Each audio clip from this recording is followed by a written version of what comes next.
I was 10 years old when one of my mother's colleagues, who would take me to museums and take me to do things because he didn't have kids, he spoke a couple of languages, and for some reason I was fascinated by French. So he started teaching me some French. He was also teaching me a little Gaelic, and I kept up with it until I went to high school. And then I took French in high school. When I was first in college, I was saving up my money from working for my first international trip, which of course was going to be to France and obviously Paris to start with. 21 years ago, I moved to Chicago and I applied to 2 restaurants. I applied to the fanciest French restaurant and the fanciest Italian restaurant. The Italian restaurant hired me, so I went that route. And after 15 years of studying Italian food, language, and culture, I have now come back to my real passion of French food, language, and culture. And I see this being my path for the rest of my career.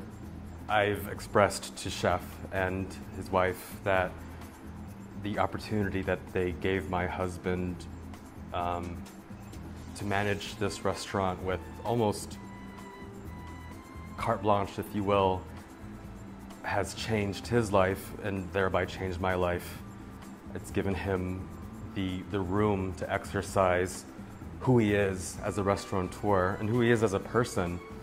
And it's given him opportunities to really build roots within this community and to really know the customer, to know our neighborhood, to learn more about ourselves and how we fit in when we have the chance to do something really beautiful.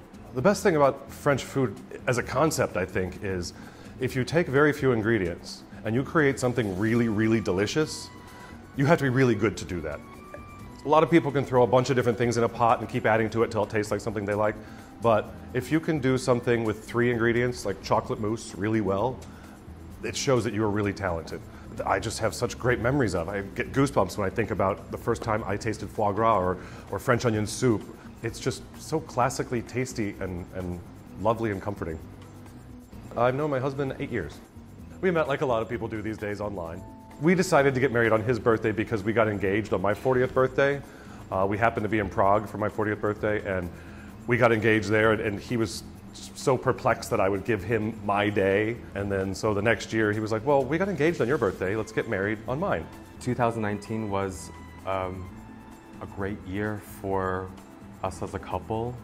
It's interesting, feels as if we were sort of preparing for the unknown. And I think, like most people discover what you're made of, I think we are fairly resilient people in our own lives. And I think this just showed us further what we're made of and underscored our ability to adapt and find ways to not just stay afloat, but to succeed and do well by ourselves and by others as well, for sure.